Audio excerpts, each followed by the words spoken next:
Have you ever had a plan that didn't pan out? My wife and I recently moved my son to Michigan. I had a plan that I thought was simple.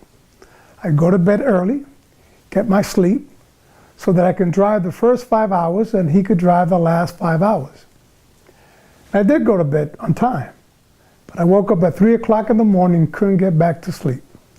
So I decided to stay up, and eventually we got off on our drive.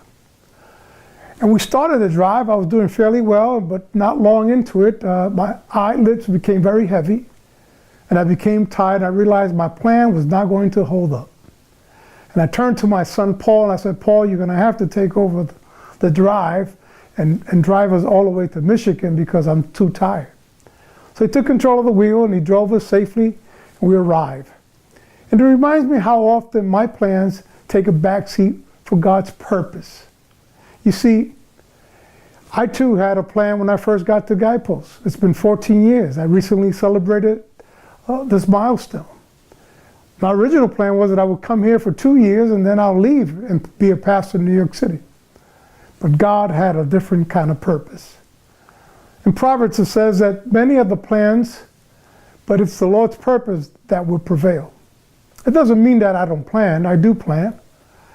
But I'm glad that often my plans don't go as I intended, but instead God's purpose prevails, because God's purpose is always better than my plans.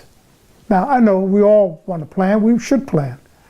We should plan for our families, vacations, plan for our careers, plan what we want for our children, plan for our business. I mean, we need to plan.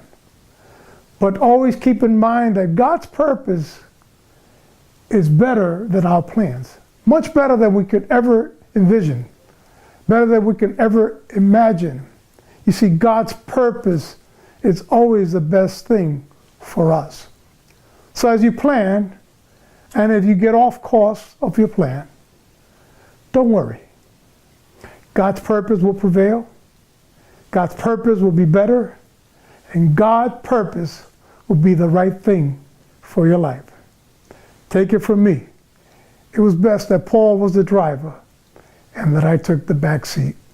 Sometimes you and I need to take the back seat and let God drive us to his purpose. God bless you.